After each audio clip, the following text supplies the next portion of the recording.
지금 13개가 있잖아요. 네. 그래서 뭐 여기가 처음 시작이고 음. 만일에 사업성 있고 잘 된다 하면 그 많은 세대들이 결국은 다 새 아파트로 바뀔 거거든요. 네. 그때는 또 완전히 어떻게 보면 잠시 자동으로 해운대의 주도권이 넘어오는 아, 것도 저는 그러니까. 기대는 합니다. 네.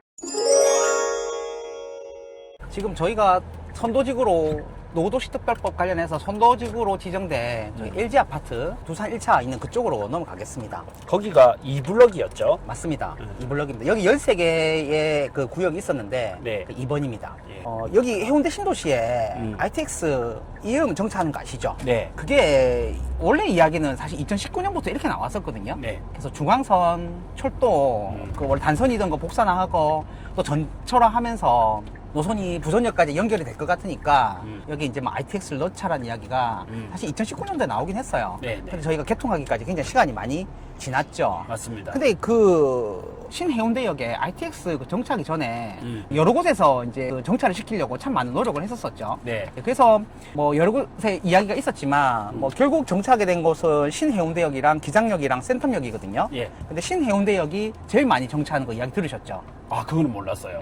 예, 그래서 기장역이랑 센텀역은 상행 한 번, 하행 한 번에서 한 번씩밖에 안 쓰거든요.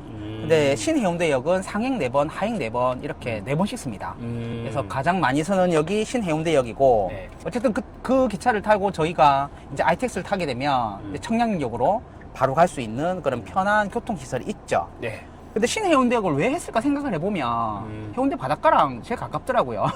그래서 아마 제 생각에는 신해운대역을 그렇게 정차를 많이 하는 것 같고 다른 곳에 비해서 네. 여기가 그 하루에 그 열차 한번 내릴 때마다 평균적으로 한 50명 정도 내린답니다. 그러면 그 ITX 이음이 한 380명 정도 탄다 그러거든요. 예. 거기에서 50명 정도 내리는 거면 꽤 많은 정차역이 있을 거 아니에요. 네. 그래서 그 정도면 굉장히 그 정차가 적은 편은 아니래요. 그래서 의미 있는 숫자가 나와서 조금 좋다고 말하면 될 것 같고, 그 다음에 여기가 그 개통하고 나서 처음에 이제 수요가 얼마나 많았는지 이런 거 조사를 하잖아요. 예. 그래서 25년도에 처음에 정차하고 나서 조사를 했었는데, 한 달에 한 13,000명, 14,000명 이렇게 탑승을 하셨나 봐요. 근데 이게 10,000명이 넘어가면은 정차 이유가 있고요. 20,000명이 넘어가면 이제 정차의 이유가 생긴다 그러더라고요. 그래서 물론 이제 그때는 또 개통하고 얼마 안 되다 보니까 사람들의 수요가 몰렸을 수도 있긴 한데 아마 올해 뭐 얼마나 이용했는지 이런 거 조사를 해서 만에 하나 좀 이용자 숫자가 많다 하면 제 생각에는 조금 더 정차가 늘어나지 않을까 뭐 이렇게 예상을 하게 됩니다. 네. 제 친구가 이제 강원도 사는 친구가 있거든요. 예. 요거 타고 와요.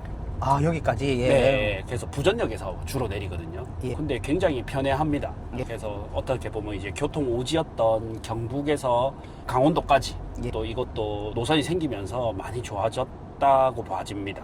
그리고 신해운대역에서 조금 이어서 설명을 드리면 그 뒤로에서 사실 군부대가 있잖아요. 예, 맞습니다. 근데 사람들이 이제 지도에는 이게 군부대다 보니까 그냥 산으로 나오거든요. 그렇죠. 그런 중요 시설을 다 가려놓잖아요. 네. 지도에서 이걸로. 예, 예비군 훈련장도 잘 안 나오죠. 예, 안 나오게 되죠. 어쨌든 이제 사람들이 그래서 잘 모르는 분들이 많은데 거기는 약간 이번에 첨단 산업단지로 네. 지정이 됐죠. 예. 일부 개발 제한 구역도 풀리고 하면서 이제 약간 일자리를 갖춘 신도시가 들어온다고 보시면 돼요.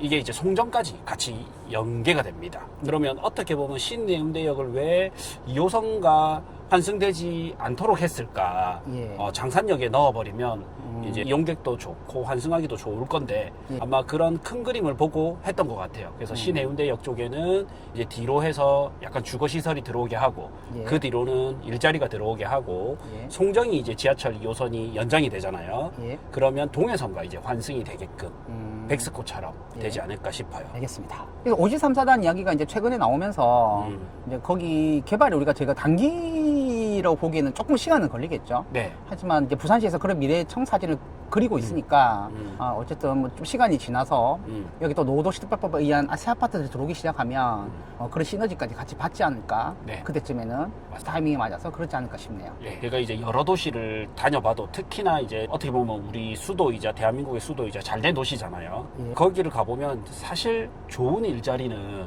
도심 근교에 있어야 예. 선호도가 훨씬 높거든요. 그래서 그런 관점에서 봤을 때는 물론 이제 강서구의 일자리도 좋지만 해운대구에 이렇게 일자리가 들어온다는 거는 굉장히 미래 젊은 청년들이 좋아할 젊은 인구들이 좋아할 일자리라고 봐집니다.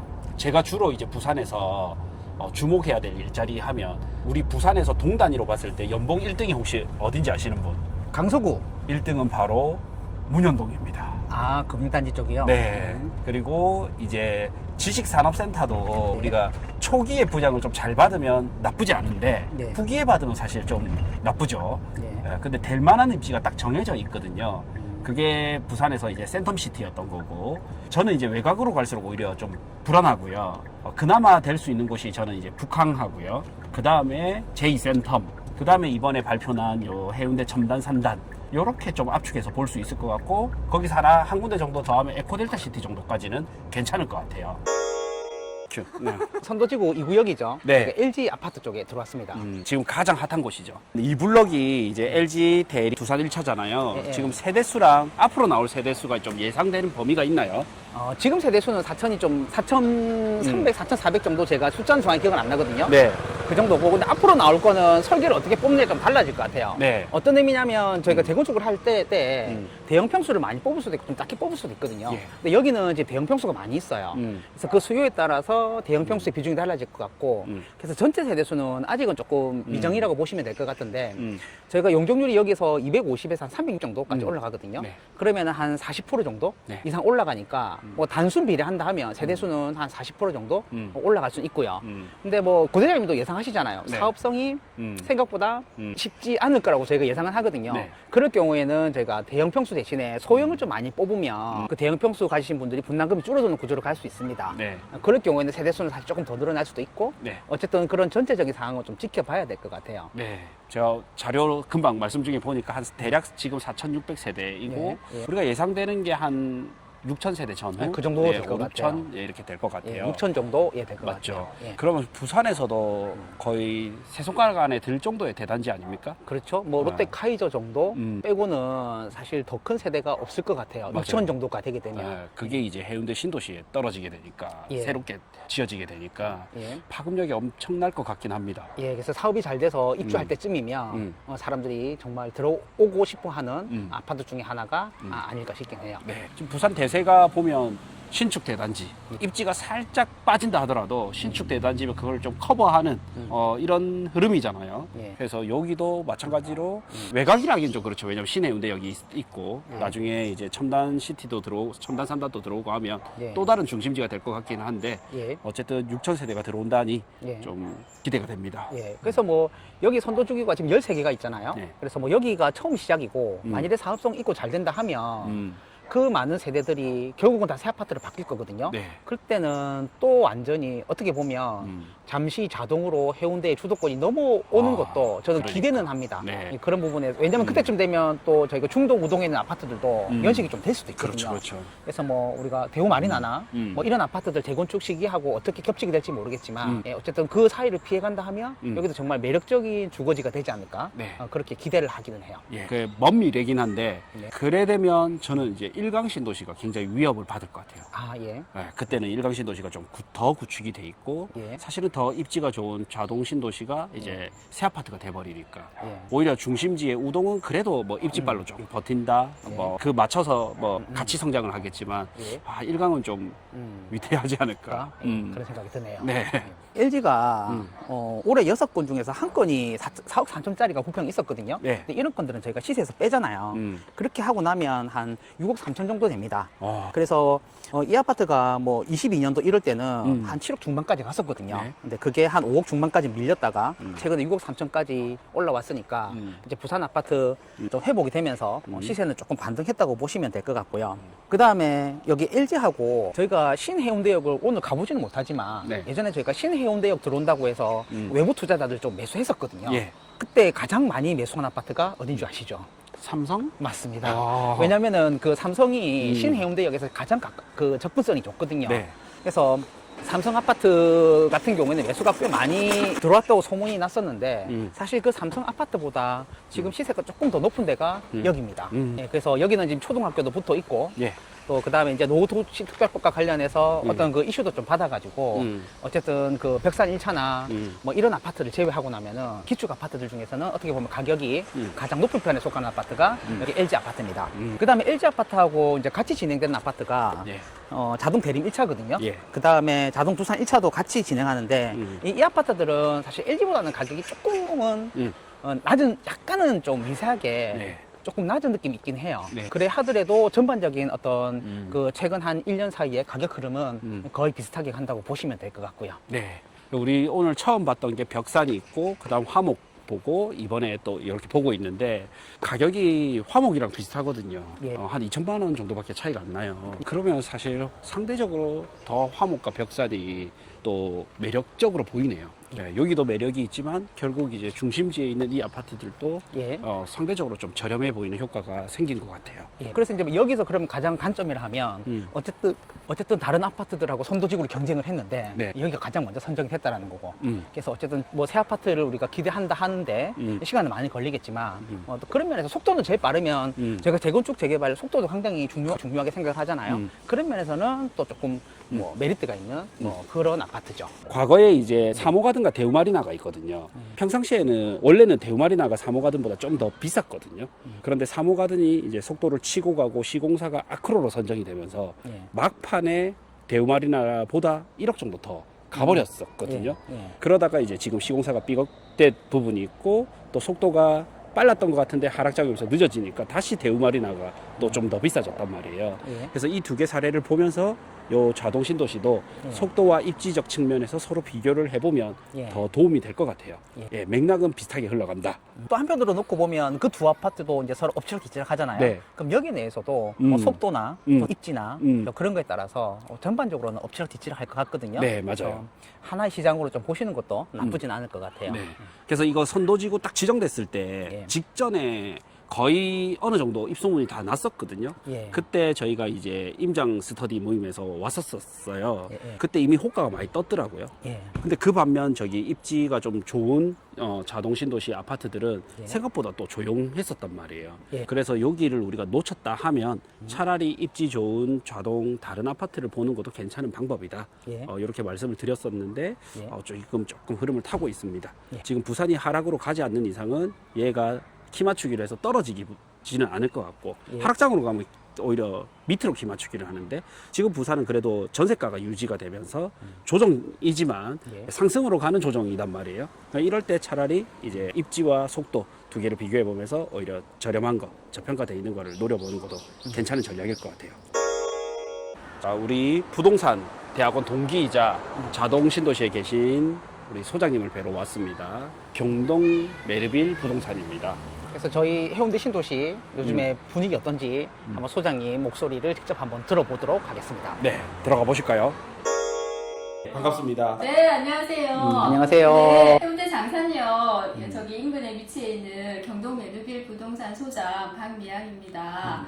오늘 이렇게 먼 길까지 오셨는데 제가 자동 신도시 뭐 현장 분위기하고 매매 움직임에 대해서 제가 간략하게 제가 말씀드리겠습니다. 네. 일단 저기 자동 신도시 이렇게 보시면은요. 작년 가을을 좀 기점으로 해갖고 거래량이 좀 많았죠. 그리고 우리 매물 가격도 조금 많이 올랐고요. 보시면은 그 선도지구 지정 이슈 때문에도 그랬고, 그 다음에 뭐 금리 인하 그 기대감에 맞물려 갖고 그 실거주자 중심의 그 매수세 유입이 좀 많았습니다. 그리고 투자자하고 그 실거주자들이 같이 이렇게 들어오면서 우리 집값 상승을 조금 견인시켰다고 봅니다. 근데 지금 요즘은 조금 조용해요. 네, 전반적으로 좀 조용하더라고요. 네, 거래가 조금 조용하고 그리고 좀 땡합니다. 그 이유를 조금 보면 약간의 이게 숨고르기 시기가 아닐까 싶습니다. 예, 예. 소장님 근데 저희가 보통 해보면 네. 한 6월, 7월 이때가 조금 늘 좀 비수기지 않았나요? 그래 해도요. 예. 그렇지는 그거하고는 저는 조금은 상관은 없다고 봅니다. 이게 지금 실거래가 호가를 보면은 적게는 5천에서 지금 이제 1억 이상 지금 많이 실거래가 가격이 올랐잖아요. 지금 그 가격이 오른 시장에서 조금 뭐 받아들여지고 인정되기까지 시간이 조금 필요하지 않을까 싶습니다. 지금은. 그래서 약간의 숨고르기 시기 그럴 것 같고요. 근데 지금 이 시기가 좀 지나면은 저는 이제 거래가 다시 늘어나고 그리고 매매 가격에도 약간의 변화가 있지 않을까 싶습니다. 왜 그러냐면 지금 매수 수요는 분명히 지금 있거든요. 네. 그리고 간간히 지금 문의도 지금 있고요. 그리고 지금 전세 가격이 너무 많이 올랐습니다. 맞아요. 네. 매물이 없어요. 그리고 지금 84 타입 기준으로 보면은요. 작년에는 그래도 3억 밑으로도 지금 있었어요. 뭐 2억 8천 9천에도 거래가 많이 됐고 지금은 3억 밑으로는 아예 없고 3억 중반 또는 3억 후반대까지 거래가 됐습니다. 그러니까 우리 자동에 보시면 대장 단지, 뭐 벽산 1사 보시면은 전세 가격이 3억 7천, 8천에도 거래가 됐고요. 화목 아파트도 마찬가지고. 요새 전세 매물이 없는데 네. 또 잘 안 나간다라는 분들도 계시더라고요. 네. 전세가 나가긴 잘 나가나요? 아니면 전세 수요도 좀 줄긴 줄었나요? 지금은 살짝, 지금 이제 여름이고 하니까 살짝 이제 뭐 수요는 살짝 없는데, 그래도 그리고 또 가격이 또 많이 지금 호가가 좀 많이 올라 있잖아요. 그러니까 살짝 이제 거래 체결금은 좀 더디게 되지만 분명 그래도 또 전세 수요자도 있으니까 계속 네. 되지 않을까 싶습니다. 저도 되게 비슷하게 보는 게 네. 숨고르 기간이 예. 구간인 것 같아요. 네, 예, 네. 단기간에 조금 가격이 오르면서 네, 네, 네. 거의 전고점 다운 단지도 있고 일부 돌파 단지도 있다 보니까 네, 네, 네. 조금 쉬어가는 것 같고 두 번째는 돈이 주식시장으로 많이 가는 것 같아요. 예, 맞습니다. 그래서 그런 주식 것 같아요. 팔아서 오신 분들이 네. 좀 더 기다리자 하거든요. 좀 더 먹고 갈래 이러더라고요. 네네. 그래도 지금 이제 우리가 이제 저뿐만이 아니고 주변에 이제 소장님들 얘기를 한번 들어보면은 매수 그 문의는 계속 있어요. 그리고 손님들도 집을 본다고 찾으러 오시는 분들도 많고, 근데 이게 이제 실제 뭐 액션으로 이제 이어지지는 않는데, 그래도 간간히 거래는 되고 있습니다. 네. 지금. 근데 지금 이게 전체적으로 보면 84 타입을 보면은 이게 세대 수익에 비해서 매물이 별로 없더라고요. 네. 괜찮은 매물이 별로 없어요. 그러니까 매물이 매매 물건이 별로 없더라고요. 그래서 좀 수리가 좀 잘 되어 있고 또 괜찮다 싶으면 이거는 지금 실거래가 언저리 또는 그 이상으로도 지금 거래가 되고 있더라고요. 생각보다 또 괜찮은 매물이 잘 없네요. 네, 그렇더라고요. 지금 보면은 근데 거래는 지금 간간히 지금 되고 있습니다. 네, 그런 것만 봐도 사실은 이제 좀 괜찮은 집들이 싸게 나와야 네. 다시 이게 하락으로 갈 건데 네. 사실 그렇지는 그렇지 않으니까. 않습니다. 예. 네. 그리고 지금 우리 물건을 내놓으신 분들도 매도인 분들도 지금 다시 걷어들이는 분들도 있고요.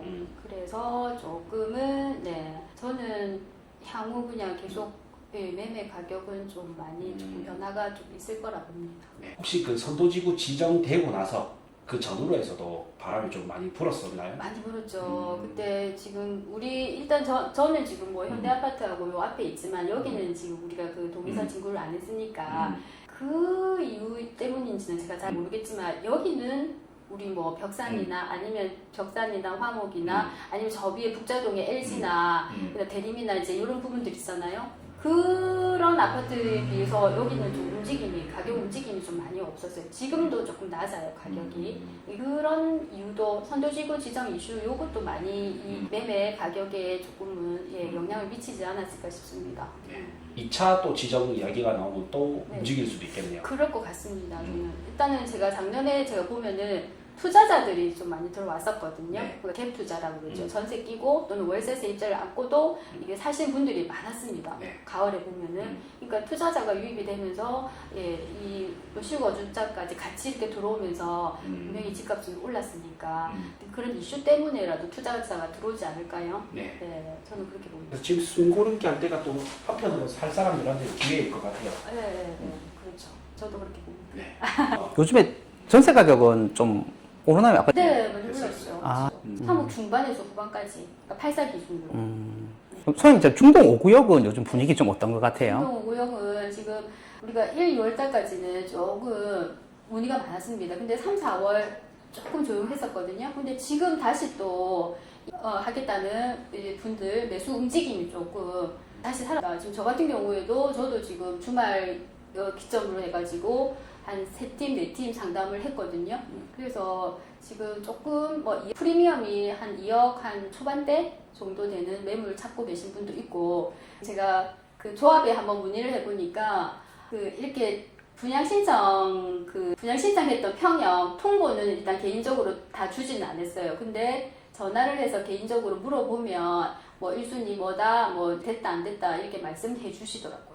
그래서 지금 뭐 확정되면은 하겠다는 분들이 많은데, 그래서 제가 한번 조합에 한번 문의를 해봤거든요. 그러니까 지금 이렇게 개인적으로 이렇게 말씀해 주시더라고요. 아직 공식적으로 뭐 동호수 지정이 아직은 안 근데 됐네요. 동호수가 아니지, 평형 신청. 평형 신청. 예, 평형 신청 통보가 되는데 이게 지금 총회가 원래 7월이 예정이었거든요. 네. 근데 지금 이게 늦춰졌어요.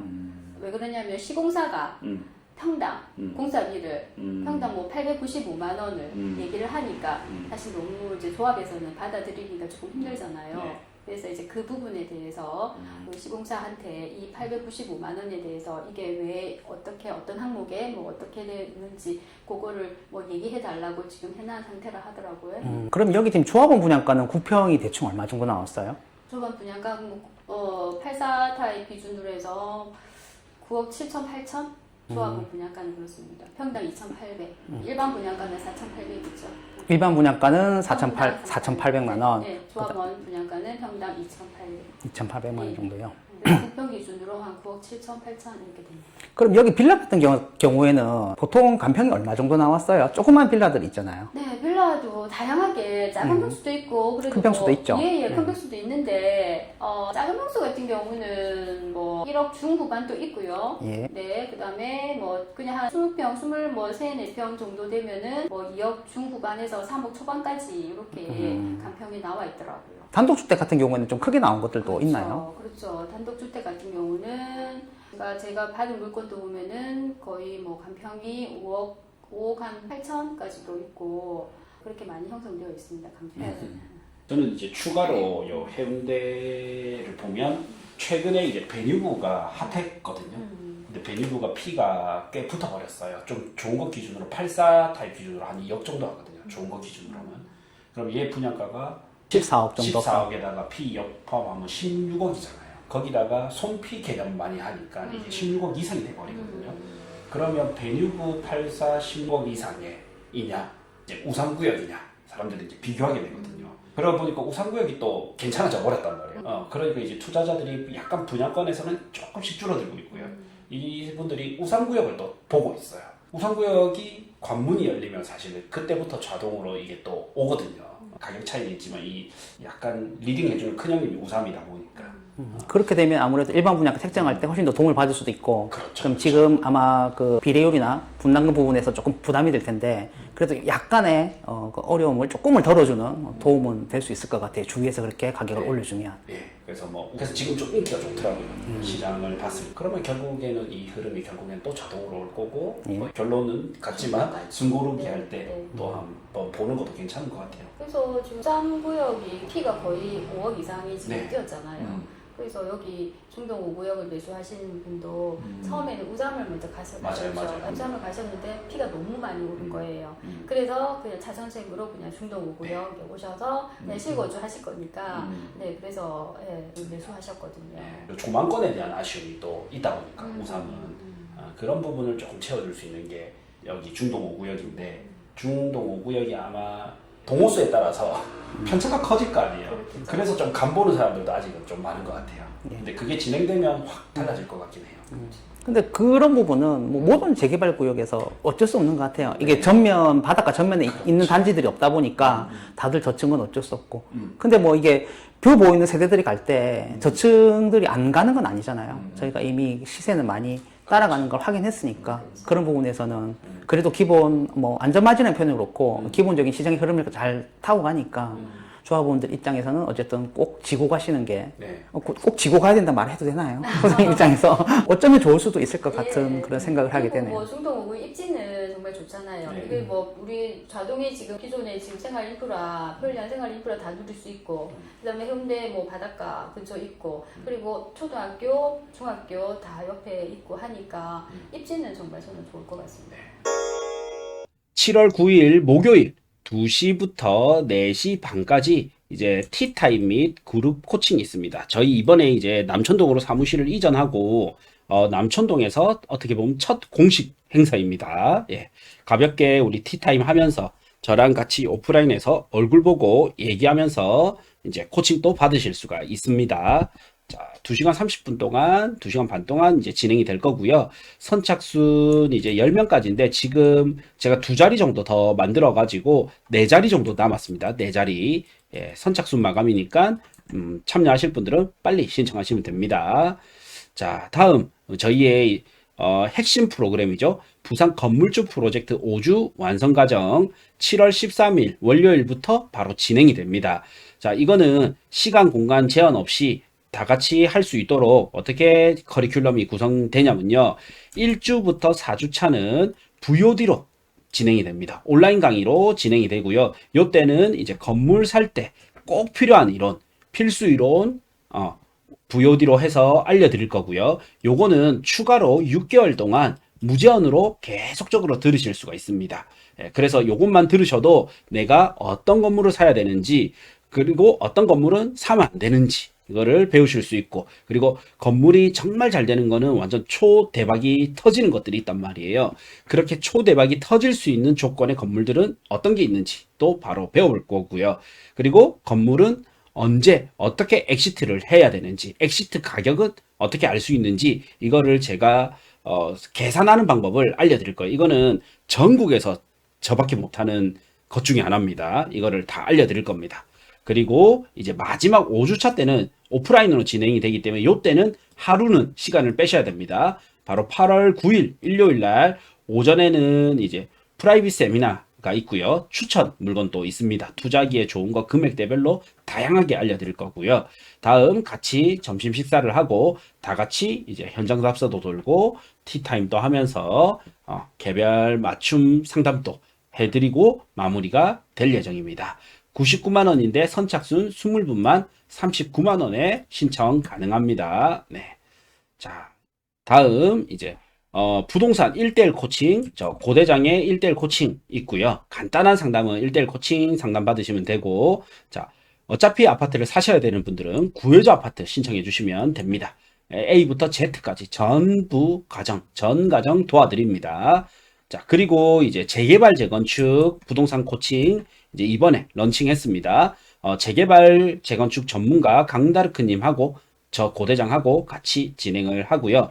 다음 이제 고대장 강장군의 구해줘 건물 1대1 코칭도 있습니다. 여러분들 입맛에 맞게끔 선택해서 참여하시면 됩니다. 자, 요거는 고정 메시지, 고정 댓글에 남겨놓겠습니다.